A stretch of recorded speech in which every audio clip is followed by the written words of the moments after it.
What's up, Duke fans? Welcome to the Devil's Den podcast. I'm your host, Josh Smith, joined by co-host Raul. Happy Thanksgiving, happy Turkey Day. Obviously, Duke just beats Arkansas in the United Center 80-71. So we wanted to kind of come in here a little late, do a bit of just a quick reaction off the top. I mean, you look at it, Raul, 80-71, we probably wouldn't be here doing this, but the game played out. I don't know if you want to call it kind of weird, if you want to call it a game of runs, which I guess technically is true, but it was a bit wonky, I think, in like how it came to play a bit.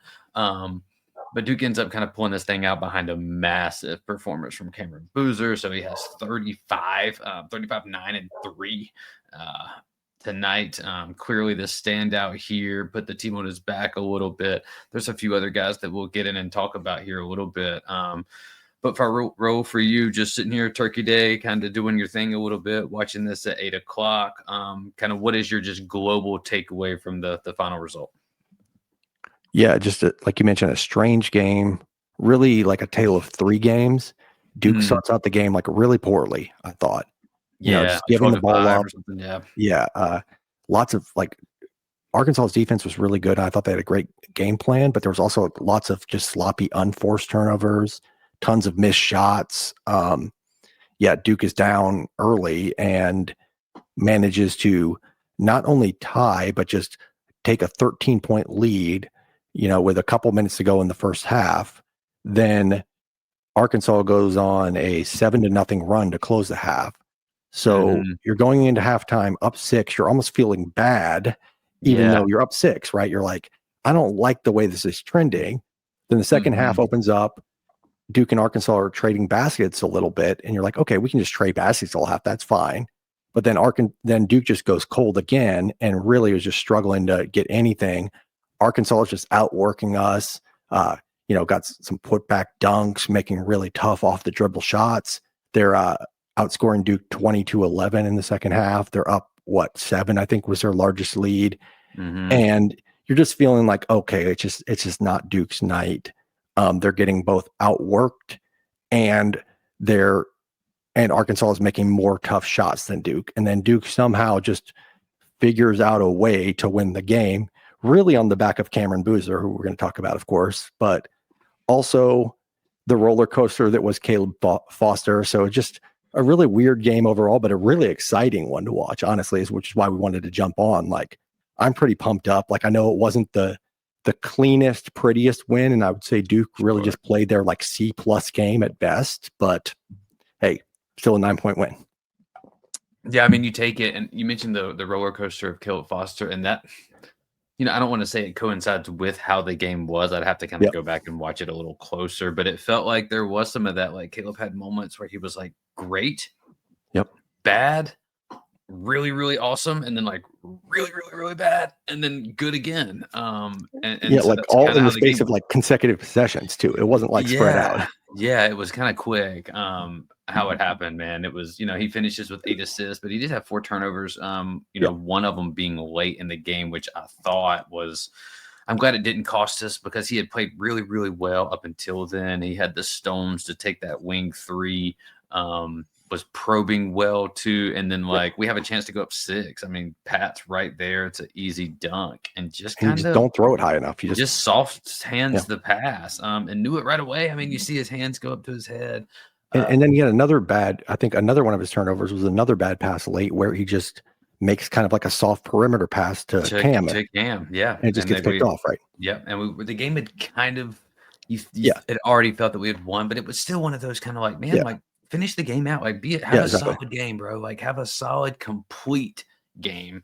But then he redeems himself again by hitting. Again he misses one of 2 free throws, but the next time he hits 2 free throws, and that just ices it. So hits them both. Had a huge little like layup scoop finish off the kind of rim there, with the game kind of right in the balance. Obviously, the assist down there to Cam. Finishes with 15 points. I think this was his best game, but it's like it could have been an awesome game for him. I thought, right? Like, it was like right there for him. It was right there. Just a few kind of mistakes. I want him to like. Nice. I want him to take the good parts from this, right? Like, I'm sure he'll watch film with Shire or Dildy or whoever, right? And like the good parts were when he played instinctively and aggressively, and just probed and went up hard to the basket. He had a nice floater. He had a nice kind of like scoop finish that you mentioned. He hits a wing three from the left. He hits that other big three that after Arkansas hit that ridiculous kind of step back contested jumper, right? That, and then Caleb just comes right back and answers. So you like all that, but just, man, yeah, you're right there. You're on the precipice of like, this was the most in the game I've seen him be, if that makes any sense. Yeah, like, I think it's just like he just needs clean counters, yep. right? Like he needs some counters. Like, because for me, you mentioned that run that they went on at the end of the first half, and I thought it was because we were doing this Cam Caleb high ball screen, and it was kind of working, but they were doing the no middle, right? And so they were keeping their wing defenders on the corner shooters and just using the other big and Cam and Caleb's defenders to just, hey, we're going to do three guys right here and kind of collapse it. And that's where he needs a counter, And when I say counter, it's like, okay, we saw it earlier in the year where he kind of came off that screen and took that little midi and made it. So you need that, but it would really be nice if you had something kind of like how Khan was able to kind of get down there, plant on 2 feet, and he had the spin, the shake, or he could kind of fade back and take that little kind of paint shot, I guess, if you want to call it that. Not that Caleb has to have all of that. Like Khan had a bag down there, but the point is he had some counters, man. Like, and that is where I think we're right there. We're really close. But it bogged down for us at the end of the first half, and then it kind of led into the second half where they just kind of steamrolled us. The first probably 7 minutes or so of the second half, 6-7 minutes. Yeah. I will say that I thought Caleb did a better job of reading that no middle defense in the second half, because we mentioned, like, again, that dump off pass to Cam was spectacular, and then he had a little floater too, which is what you got to do, right? If they're going to collapse and not let you get to the rim, you got to either pass it to the big because somebody's going to be open in the interior if you got 3 defenders converging on you, or you got to take the floater, not try to get all the way to the rim. And the other thing I thought, I thought he was using a little bit better like footwork and probing and just a little bit better in the second half. But yeah, I guess that's probably maybe enough talk about him, because I feel like we're bearing the lead of Cam Boozer, right? Yeah, and that is the play, right? Cam is he's here at 35. Everything he's doing was working. I thought, and this is shouts to the coaching staff too, because I have to go back and look, but I think I saw he didn't even score the first 10 minutes and they still finished with 35. But I thought there was a point in the game, and again, we're recording this right after, so I haven't looked at any tape or haven't watched the game again.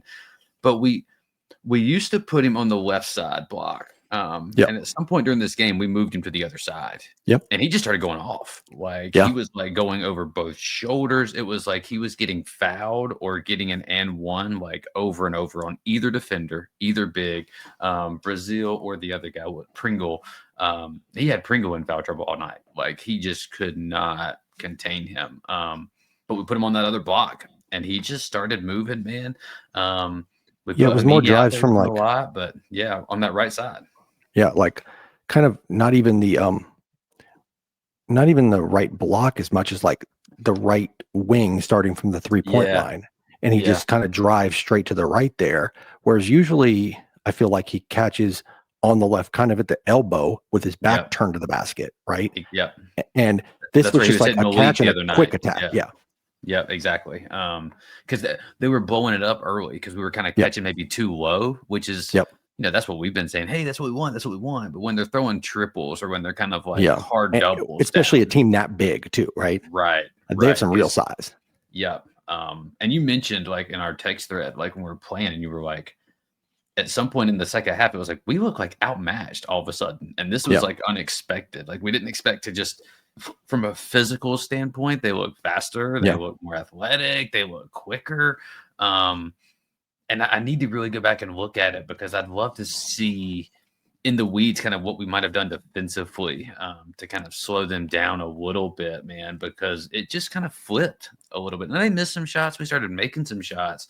But offensively, man, when Cam got on that, when we put him on that right side, it really just seemed like it didn't matter. If he touched the ball over there, something good and we just pounded that over and over and over again too. Him and Caleb kind of won the game for you down the stretch. Now, shouts to Pat. Pat had some big moments there. The crazy 3 off the side of the backboard, catches it, misses it, and then gets it back and puts it in. That was so funny. He's laughing after that too.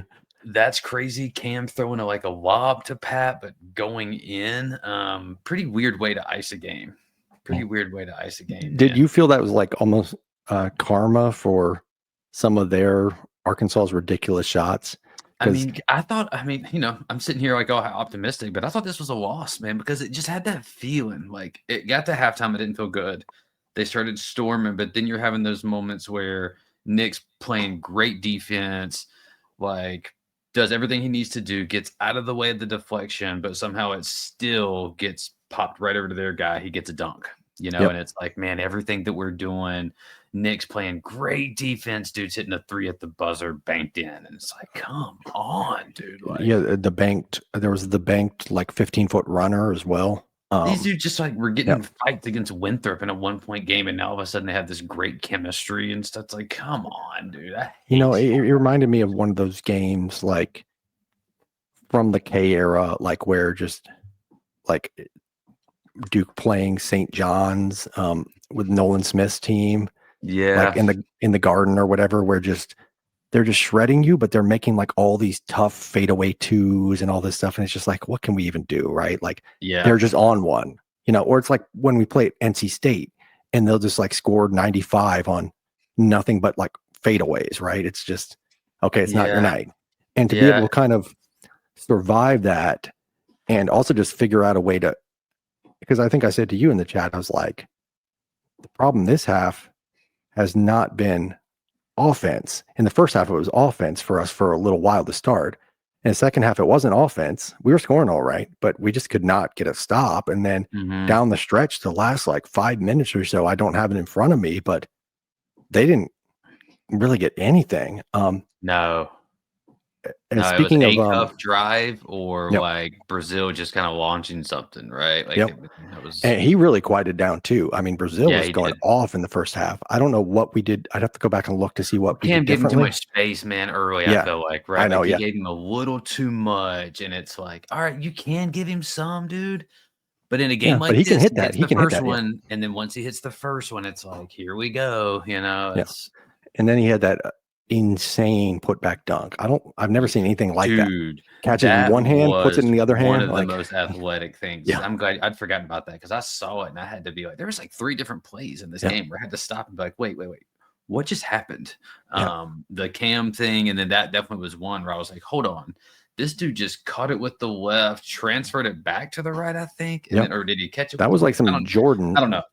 It was, right? Yeah, dude. It was like Dominique Jordan-esque, like just hung in the air forever. I mean, that was was that Brazil? Was that who that was? Yeah, that was Brazil. That was incredible. That's straight up incredible. I think we bothered him a lot more in the second half to the point when he had an open 3 on the right wing and he is like completely wide open. Oh yeah, passes it up and tries to drive and steps out. Right, it steps way out too. It wasn't even close. That's a big play, man. Like we had several little kind of like micro things that happened. That were just big, man. And I mean, I think too, we're bouncing around a little bit, but one thing I took away is I don't want to use the word like trust, like that John Shire trusted guys, but like I thought this was a game that we were tested in a way that like, they can really beat you right here. Like you can lose this game easily. You could have gotten like 10 pointed the other way, really. Right? Like it could have went there. And he clamped down the rotation here a little bit, right? Like Dame went out, Nick plays 28, closes the game. Caden finishes with 8 points and did not look good. I mean, 8 points, 8 minutes. It did not look good in any of those. Pretty shaky. Darren Harris only gets off the bench for 2 minutes here. So I don't even remember him being in the game, to be honest with you. I didn't even know he got in the game. I didn't either. I must have missed it. Malik only plays 15. So you're really leaning here on like 5 guys pretty hard. I guess you say 7 with, Dame and Malik still in here, but what do you make of that? Do you contribute? I think personally, it's just kind of a one-off, and like this is just what this game kind of needed, and things kind of got a little risky. Malik made that pass, and Dame on the screen, and both of those guys, he was like, "Yep, y'all are out. Like I need Pat and Nick. I need steady Eddies. We can win this game. If we execute, we can win." Or do you think this could trend, or are you making any kind of global takeaway from that? I'm not. I think the reason I'm not is because it was clear throughout this game that John Shire was just trying things. He was just looking around for the right lineup, right? It's not like he was just found that lineup, with 20 minutes left and just stuck to it. He was just really searching. And sometimes that's just kind of what happens in a game, I think. And if anything, if there's anything that I could criticize John for in his first, I guess 3 years and change now, it would be he's not quite at the level yet as like an in-game instinctual reactor as a coach that Kay was. Kay was fantastic at that, right? He would just win games just by recognizing like, okay, it has to be this lineup. That's the only one that works, and we got to go with that, right? Yeah, and yeah. I thought John got closer to Kay tonight with this game in the way that he just tried out guys and brought them in and out until he found something that worked. And he was like, okay, this is what it's got to be, right? Dame's not ready for this. Caden's not ready for this. Malik is ready for it, but it just, it wasn't, he had that kind of, in a critical moment, he has that really risky pass, and it's kind of like, I don't know. It wasn't a great night for him. It just kind of felt like, hey man, like it's at a point now where it's just so, and maybe it has nothing to do with that. And it's just, I'm watching it and it was already planned. Like, hey, we were going to swap. We put Pat in there. Things started cooking. We just let him cook. Like maybe that's what it is. But it didn't look like we need to just tighten this. Just tighten it. We can win this game because they started to look. Arkansas started to look about halfway through the second half of like, okay, we hit these guys. They're not just iron jawed over here, right? Like we can do this. But we had to start turning it over. Yeah, absolutely. And I thought also going back to Pat with his size at the rim was really critical down the stretch. Like I understand why John tried out Malik. He's kind of like, okay, the guards are burning us. Let me bring Malik out on the perimeter and see if he can kind of shut down their actions. It's a good idea.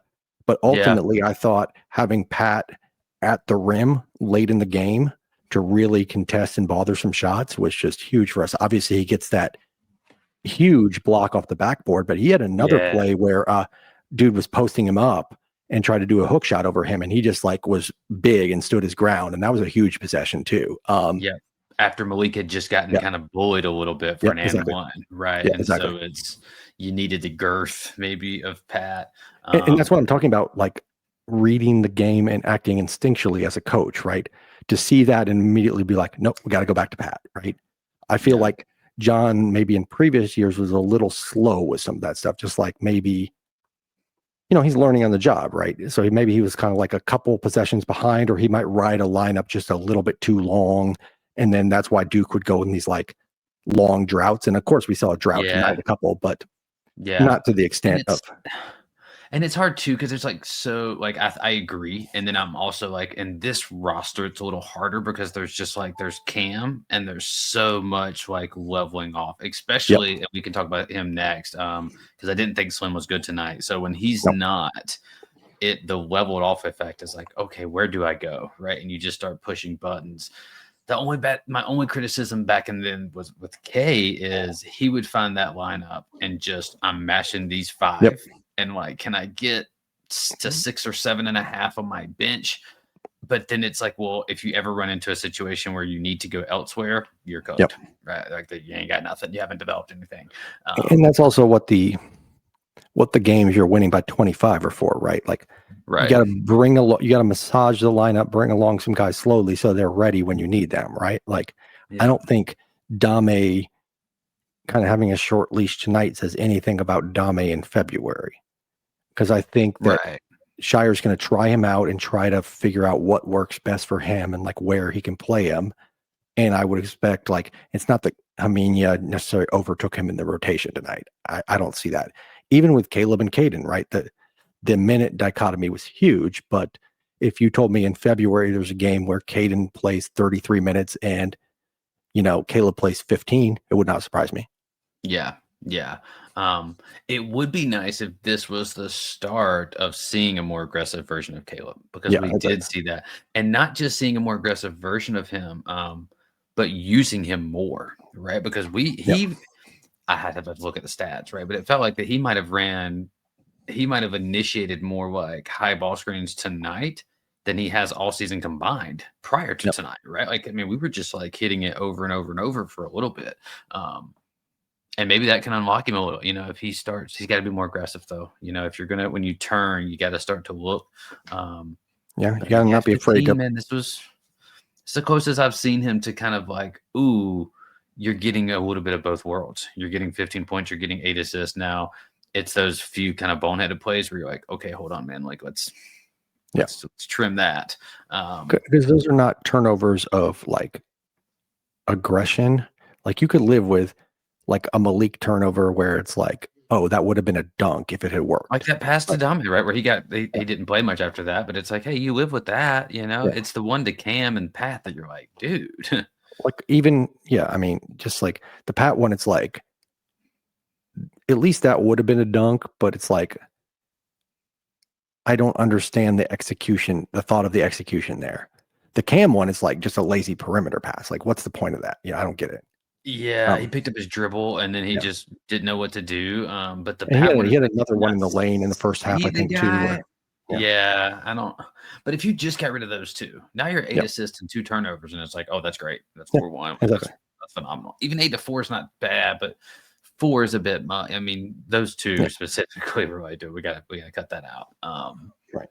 But yeah, let's talk about Slim a little bit, man. I mean, something happened. He got hit. He was holding the back a little bit. He seemed to be moving okay, but he was holding it, and then he didn't. I don't know if he made a shot after that, but no, there was a defensive possession where he was literally had his hand on his back. And I was like, ooh, Slim looks hurt, man. And but then he goes to the bench and he comes back out, so I'm like, okay, he's probably okay, but I don't know if they gave him like a cortisol shot or whatever, but I'm like, what happened there? Because but it was not a great game for him. I honestly thought he might go off. So he comes out, he misses his first like 3 threes, I think. Mm-hmm. Then he makes 3 in quick succession. And I'm like, okay, now we got him rolling, right? Mm-hmm. All he needed was a couple open looks, a couple kickouts, and he's good. And then he doesn't score again. Yeah, I thought he played okay. That one, yeah. I thought he played okay defense, but like offensively, he just looked a little overwhelmed by their physicality, I thought. Mm-hmm. Like he'd catch it on the perimeter and wouldn't be able to create any space. He goes for that big dunk. I mean, that was a good idea, I guess, but maybe a little too ambitious. Yeah, and it's a tough call because like in a game like that, when they're playing him like that, it's so you critique it like, well, you're not playing well. But the alternative then is, well, and this could go either way, right? The alternative is, okay, well, instead of him catching and he comes off, him just giving the ball right back up and going right back around his circle, is to try to create something yourself off ball, which against their defense, I think could have worked. Like, we would have done that under K a lot of times. You would have just put your alpha score and been like, dude, go cook these guys, man. Like, they're not, like you can do this. But if that goes poorly, then all of a sudden, instead of just kind of being 3 for 9 or whatever it was, he could be sitting there like, 5 of 20, and you're like, "Ooh, God, that crushes you right there," So it's hard to complain about it too much, but I did just think that the aggressiveness could have been a little bit more, man. Because when he's not, I wouldn't call it forcing the issue. But when he puts the ball on the floor, good things have tended to happen, man, in terms of like drawing fouls. I thought that maybe that could have helped tonight of, attack. They're clearly foul prone, at least at the rim. Because how many? Because he had 9 3-point attempts and 10 total attempts. Is that right? I'm just kind of trying to remember, but so like he only had 1 2-point attempt. Maybe? Yeah, just one, just a missed dunk, right? Yeah, yep. So that's kind of more of a reversion to last year. So you would like to see him kind of maintain that aggression, like you were saying. I like the 9 threes. I like the 9 threes. It just didn't feel like I don't know, man. It almost didn't even feel like he took 9 threes really, Yeah. right? Like, it just, I don't know. Maybe he Yeah. was fine and it just didn't. He makes one more shot and it looks better or something. I don't Yep. know. But we had just seen it to where we had started to see, at least for me, of okay, if I'm getting the 4 of 9 or a 3 of 9 3-point performance from him, I'm also thinking that I'm getting like a 4 of 7 or something 2-point performance. You know what I'm saying? Yeah. Like you're And thinking like that you're 4 free still throws and, right, like, and a couple 3 of assists 9. and 5 rebounds. Yeah. So, Yeah, that would have been like his like 17-point game a week ago. yeah. So you just maybe a bit more there, especially when you're not getting it anywhere else, right? When it's just Cam giving you offense, it's maybe we need a Robin. We Yeah. need a Robin, man, especially from the wing. I Caleb will gave say you it. enough, but I will say I thought that, like, maybe we've already said this, but Arkansas's defensive game plan was just really good. Where it was. Yeah, where again, collapsing in the middle and also not giving up those wing threes. Yeah, no corner Easy, threes. yeah, Yeah. because it's easy to collapse in the middle and then just give wide open threes, right? Or it's easy to hug the 3-point shooters and just give up the middle. They were able to do both. Yeah, and I think that's part of what made it hard on Slim. Like, he got most of the 3-point attempts he had were off of like broken plays and kickouts, right? Like the makes at least. But a lot of times he would catch the ball and somebody be just hugging him immediately. So yeah.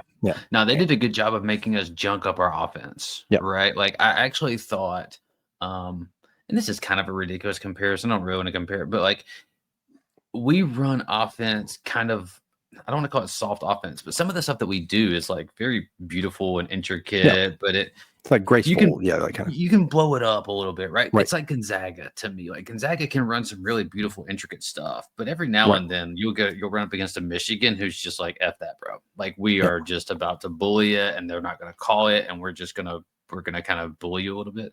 I feel like that happened a little bit to us. And so they junked us up and we were just like, okay, cool. We still have Cameron Boozer though. And so we'll just continue to figure out where to put him. Yeah, exactly. You can't stop it. That's kind of what that was another big takeaway for me from John Shire's perspective of like, oh, maybe you're getting a little bit more Coach K-ish here, right? Like, just, all right, what we were going to do that, was going to be pretty and intricate didn't work. So we're just going to go to our best player and just mash that and just figure out how to get him buckets. And he was unstoppable, honestly. Yeah, because typically we mash actions, right? Like, John likes to mash like an action, which I guess is like for a certain player. But tonight it was like we just mashed Cam. It was we're going to put him on the right block. We're going to put him up top. We're going to put him in ball screens. He's going to initiate the ball screen.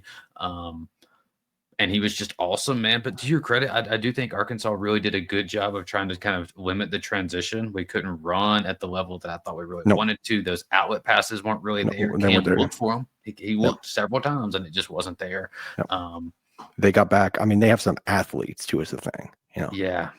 Like, I mean, free throw shooting was a little. I guess we could maybe mention that, man. Even from Cam too. It's like, bro, like, let's go here, man. You got to make more than 1 of 2 every time. Yeah, I mean. He could have finished with 40. Yeah. I mean, just make your free throws, man. We could have covered, right? And then everybody walks away happy. We get the Ken Palm win and the win, but oh well. Yeah. It kind of sucked, but unlike him to miss 4, like that was that was a bit much, but I mean, I guess because who even else really took free throws? It was mostly him. Obviously, Caleb has 4 at the end, but he makes 3 of 4 at the end. I mean, he also won at 50%. He shot 4 and made 2 of 4. He missed 2 in a row. So I mean, but not a lot of other guys went to the line. I guess Pat did early. But he made both of his. Pat's been great from the line, actually. But Cam shot 11, so he's 7 of 11. You're thinking you're probably hoping more like 9 of 11. Is kind of what I would be. If you're going to go like that, you're kind of wanting out of 11 there. But I will say he had a 2 of 2 trip late in the game that I thought was good. Yeah, he did. Yeah, I mean, he was drawing fouls on them, and they were just like they were complaining, they were arguing. I thought the only one where I was like, "Ooh, did we get away with something?" was like that he got an and one that I was like, "Man, that could have been a walk. They could have called you on the hook." But he also, I thought he got fouled earlier, and they called him for the like carry, and it's like, okay, whatever. Maybe that just cancels out a little bit, but. Yeah, I mean, shouts to Cam, shouts to Caleb. I thought those two guys kind of carried us, and then Pat just being his stable self. Yes, and you didn't really get that stability from the other guys, except for Nick. I think Nick gave you what you thought. Malik, we didn't even really talk about him, right? Nick. Not really in the context because he didn't really. The game doesn't pop, but he plays 28 minutes, and he's in the closing lineup, and so it's weird to say he had such a word. Yeah, I was going to say it's weird to say he had such a great game, but he goes 1 of 4. Like you look at that, like if you're just box score watching, you're like, oh, he didn't have that good a game. Yeah, he gets 5 rebounds, not that insane, but had so many amazing hustle plays. I thought, obviously, that where he came flying in to get the tie up, and it goes back to Duke. That was huge. That was huge. Big defensive rebound, like the one-handed kind of like where he just brought it down. Late, great defense overall from him. Yeah, and I mentioned it with him, but the defense and the defensive rebounding, I thought the last 10 minutes of the game really like. If you want to go point to like, well, what won Duke that game? Is it Cameron Boozer? Was it Caleb Foster? Sure, but collectively, just defensively on the glass, finishing possessions. I mean, they have 29 rebounds. They have 10 offensive, but like we have 25 defensive rebounds. And I think down the stretch late, it was like we were one possession in those guys. Like they were not coming in. They were taking a tough contested shot, and we were just skying for it, essentially. Yep. And I thought that was shouts to Slim, shouts to Hamenia. Both those guys had 5 boards. It's like you're crashing down from the wings, really allowing some of our other guys to kind of move around a bit. So, shouts to them, man. I mean, I guess we've already done our 30 minutes here. It's probably, I mean, it was a big time win. Again, I'm not going to go hammering, and we're not going to get too into the, Caden, Darren. I just wasn't their night tonight. We'll see what happens. We'll probably come back, folks, and do a more of an in-depth preview with Florida. I kind of want to look at I saw that they lost to TCU, who also has played some other. I think they played Michigan to like a 4-point game too. Shouts to Michigan. They've looked just. I think that's the other thing with this. Like, I'm really glad we were able to finish it late because it shouldn't have been an overreaction loss. It went that way. But when you're looking around at the college landscape and you're like, man, there's like Michigan State's looking good, like Purdue's looking good, Michigan looks awesome, Arizona and we got good. 2 of those on our schedule too, right? Right. You wanted this one, right? You wanted this one because next up is Florida. We'll probably come in and talk about that a little bit more. We'll get Shu to come in here, preview that one a little bit.